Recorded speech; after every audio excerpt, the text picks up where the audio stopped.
En matière électorale aujourd'hui, les femmes sont beaucoup plus actives que les hommes.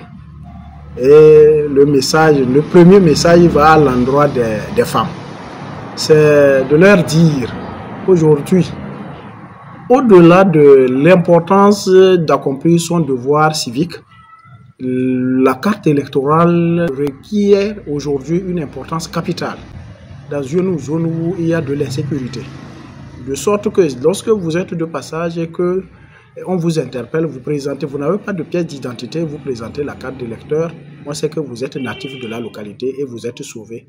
On n'aura plus à vous poser d'autres questions. Ça, c'est le premier avantage. Le deuxième élément, c'est de ne pas oublier que aujourd'hui, avec la COVID-19, on s'est rendu compte que la carte électorale revêt une importance capitale.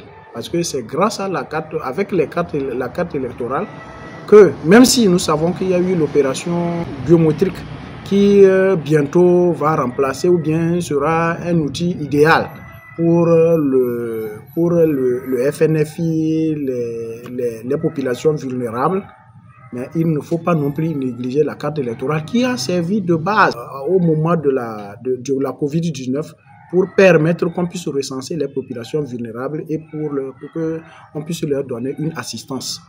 Et donc, la carte électorale revêt aujourd'hui une importance capitale. Au-delà de tout, ça peut servir pour l'identification des populations vulnérables, ça peut servir pour les aides, l'intervention d'ADEP, l'intervention du gouvernement dans tous les secteurs de la société que nous avons aujourd'hui. Depuis quelques jours, vous n'êtes pas sans savoir que le recensement a commencé dans la première zone. Ça s'est poursuivi dans la deuxième zone. Et aujourd'hui, c'est le tour de la troisième zone dont je suis natif.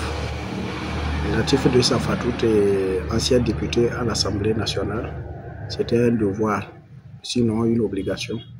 Obligation morale et obligation envers mon parti politique qui est l'Union pour la République, UNIR, d'être sur le terrain, de descendre et d'être sur le terrain aux côtés de mes parents, de mes frères cadres du canton de Safatoute, de mes frères cadres de la zone de Thône 4, de mes frères cadres de la préfecture de Thône, pour les assister, pour les accompagner, pour les orienter, pour leur donner, passer le message du parti.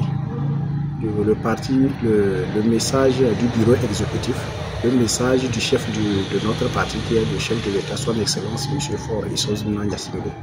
Son message, c'est de faire en sorte que tous les fils, les dignes fils de la préfecture de Thône, les fils de la circonscription, de la deuxième circonscription électorale de Thône, qui ont aujourd'hui 18 ans, parce qu'on avait fait la révision en 2023, il y a de cela 2 ans, et c'est une prescription du code électoral qu'après 2 ans, il faut une révision. Et après plus de 3 ou 4 ans, il faut un recensement. Donc aujourd'hui, nous sommes dans la situation d'une révision. Et donc tous les fils et filles qui, depuis 2 ans, ont atteint l'âge de la majorité électorale, il faut qu'ils sortent pour se faire enrôler. Le message est le seul. C'est de faire en sorte que tout le monde sorte. Je dirais encore plus que notre zone est une zone particulière, en ce sens que, au-delà de Pendial, qui est très touché par le terrorisme, il ne faut pas oublier la zone de Thône, précisément les cantons de Safatoute et une partie de Korbongo, qui font aussi frontière, si je veux m'exprimer, dans la zone de Thône 4.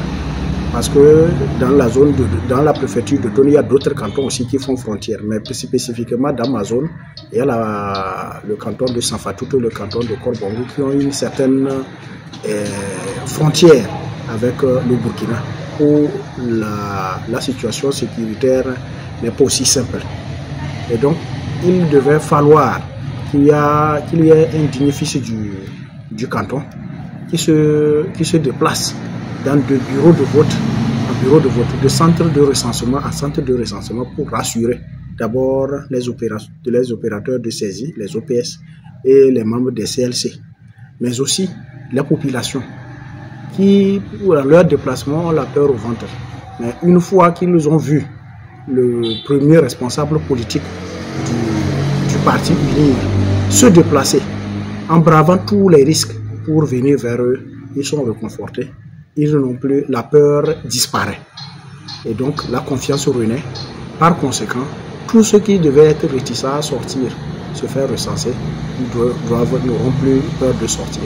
Et c'est ce que nous avons rencontré tout au long du parcours que nous avons eu aujourd'hui, en commençant par la zone de Korbongo, en sillonnant tous les CRV qui font frontière, qui ont été déposés au niveau des frontières, de Yembouat à Pachet, en passant par, en allant à Walidouar et Boal.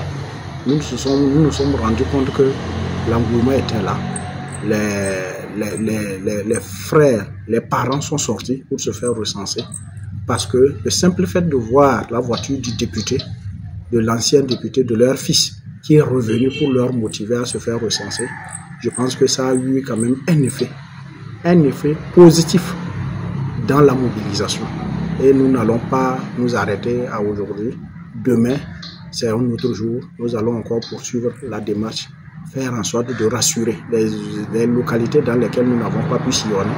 La zone étant vaste, les localités qui restent, nous allons encore poursuivre pour rassurer nos parents, pour leur dire que vrai, il y a l'insécurité, mais notre zone, le chef de l'État a fait tout ce qu'il faut, tout son possible pour que toutes les populations puissent vaguer librement à leur occupation, en mettant en place un certain nombre de mesures sécuritaires, comme par exemple l'opération Kouliouare, avec des postes militaires, des bases militaires partout, et même avec des patrouilles qui poursuivent, qui font la ronde partout où il y a les centres de recensement.